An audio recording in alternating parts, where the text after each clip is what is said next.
Welcome to Huff Goes to the Movies. My name is Eric Huffman II. Most people call me Huff. Some people know I love going to the movies. Skinamarink is written and directed by Kyle Edward Ball, who also edited the film and shot it in his childhood home in Edmonton. The film is about two young children who wake up in the middle of the night and find that their parents are missing and that the doors and windows of their house have all vanished.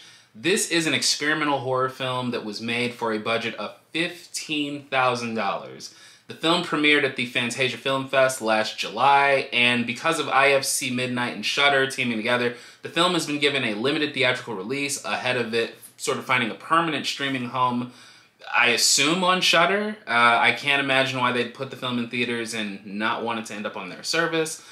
So I was able to check out the film in what was almost a sold-out crowd, and I was shocked.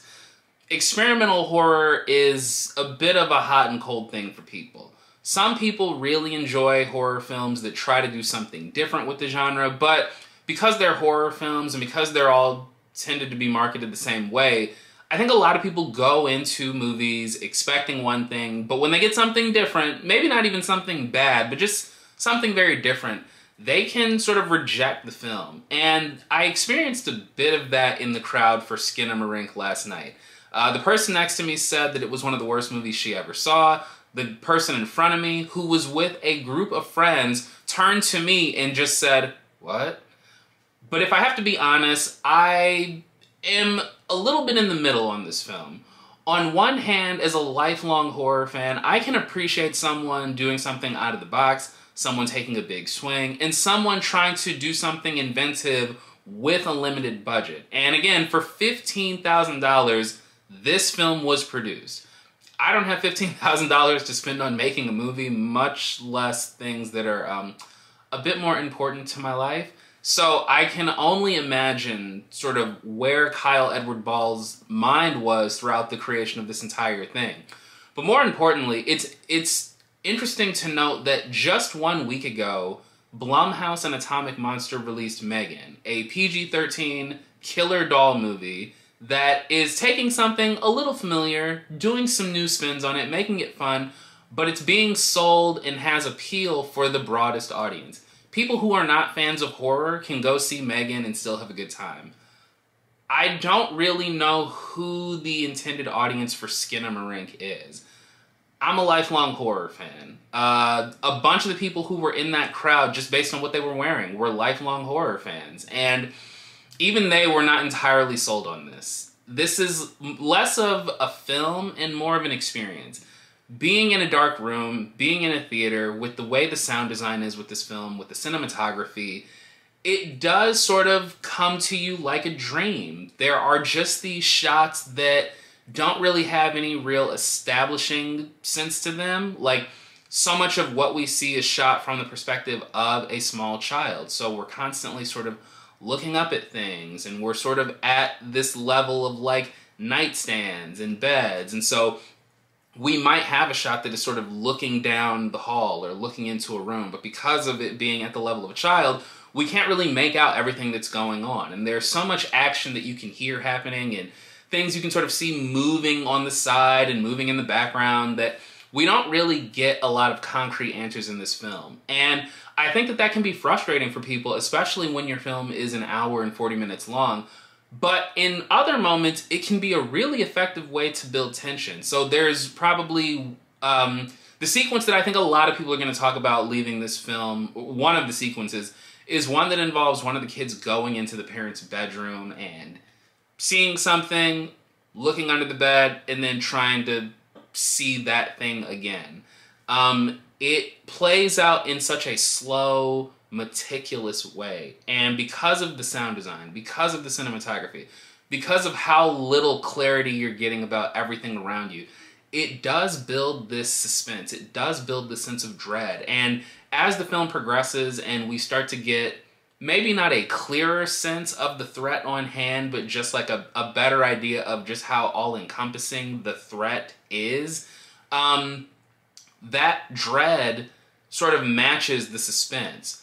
The fact that we're not given a lot makes those spaces of nothingness, that darkness, that that sense of there's something happening just out of frame. It really does make that an effective watch. But I do think that this film is a little undone by the fact that because we're focusing on children, even just from their perspective, the children don't really feel like they have much personality or agency. So it's, yeah, you don't want anything bad to happen to children, but at the same time, there's just not enough there to really hook you into them as characters. They just don't function in this film in the way that a traditional protagonist might in any other movie. Another thing that I think could be a real test of people's patience is the sound design. So the film has this sort of old school analog look to it, and the sound design matches that. And while I can appreciate the effort to create this experience, I do think that because the film moves kind of slow, that it can be a lot to ask of people. It can be tough to get people to want to invest those first 10 or 15 minutes until we are made, well aware of the fact that there is just something amiss here. Also, I think that some of the shot selections feel a bit repetitive, and because we don't necessarily get a very clear established geography of the house at the start, it can be sometimes confusing or disorienting to look at some of these shots and to realize that certain things are happening. So while I appreciate this being so out of the box, while I appreciate the craft to make this an experience, I do think that it has a number of shortcomings that make it not the most engaging watch, and something that I think even the most diehard horror fans might come away from just a little cold on, or maybe just a little lost. I know that I had to process my thoughts on this film as I drove home from the theater, and so I imagine that a lot of other people might feel the same way. And with all the buzz that this film had coming out of Fantasia Fest, and now that it's getting this limited theatrical release ahead of its release on Shudder, I think this is the film that a lot of people are going to talk about. But I think it's also a film that people are going to be kind of polarized on. There are some people who just love how different this is, and there are others who just simply cannot get into it. They just simply don't have the patience or the endurance to really just let this experience have its way with them. Speaking of Shudder, since this is presumably where the film is going to be making its home on streaming, I found myself thinking a lot about the film Host, which was also a Shudder original back in 2020. Now, Host is a feature-length film, but its runtime is 56 minutes. And I think that Skinamarink might have benefited from being shorter. I think that to ask an audience to get on board with this, to engage with this for so long, is gonna be sort of the first turnoff for a lot of people. If this were a shorter runtime and if the story moved just, a little bit quicker, I think that this is something that people might be a little annoyed with if it were under an hour long but playing in a theater. But I also think that the total viewing experience might be one where people might go, oh, okay, that was different, but that was just enough for me to get into it. So I'm curious to see sort of where Kyle Edward Ball's career goes from here. I know that he has a history of running the YouTube channel Bite-Sized Nightmares, where he would ask the community to sort of talk about nightmares that they had as children, and so they would take some of those nightmare topics and ideas and turn them into short films. And so this film is really sort of taking the baton from what he was doing on YouTube and just throwing it on the big screen and throwing it into a feature-length presentation. So I'm very curious to see where he goes from here. I just think it's awesome that he was able to shoot this in his childhood home. He was really able to try and tap into the perspective that he probably had with recurring nightmares that he might have had as a child. And so I think that's really cool. And while it wasn't entirely for me, I do very much appreciate the effort, and I do very much want to give props to IFC Midnight and Shudder for taking a chance on something this different and putting it in theaters where films belong. But that's all that I have to say for Skinamarink. The film is in a limited theatrical release now. It will be on Shudder at some point in the near future, so if you can't catch it at your local theater, I'm sure you'll catch it on Shudder.